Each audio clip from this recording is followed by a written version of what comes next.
প্রেসিডেন্টের নামে দুর্নীতি বা গণতন্ত্র লঙ্ঘনের অভিযোগ যেখানে সাধারণ বিষয়, সেখানে মুজিকার নাম কখনোই আসেনি।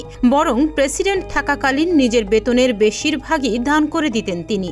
চলাচল করতেন পুরনো ভক্সওয়াগেন বিটল গাড়িতে।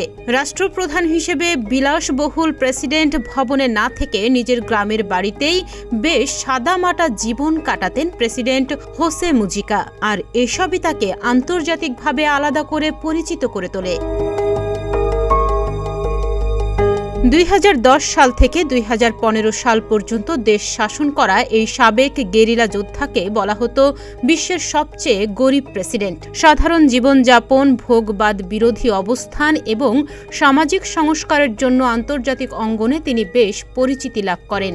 উরুগুয়ের মতো 34 লাখ মানুষের ছোট একটি দেশের নেতা হয়েও মুজিকা বিশ্বের নানা প্রান্তে আলোচনায় আসেন।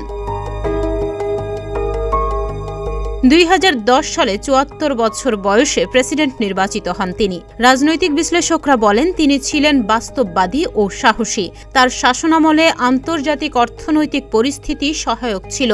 উরুগুয়ের অর্থনীতি বার্ষিক গড়ে 5.4% হারে বেড়েছে। দারিদ্র্য হ্রাস পেয়েছে।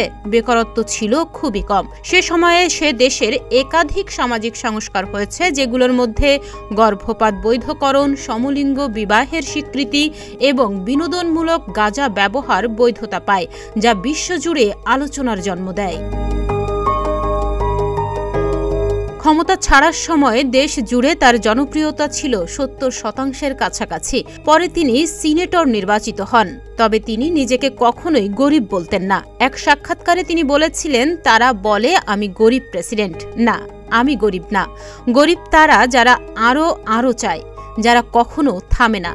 আজ সেই প্রেসিডেন্ট হোসে মুজিকা চলে গেলেন। তার মৃত্যুর কারণ আনুষ্ঠানিকভাবে জানা না গেলেও তিনি দীর্ঘদিন ধরে খাদ্যনালীর ক্যান্সারে ভুগছিলেন।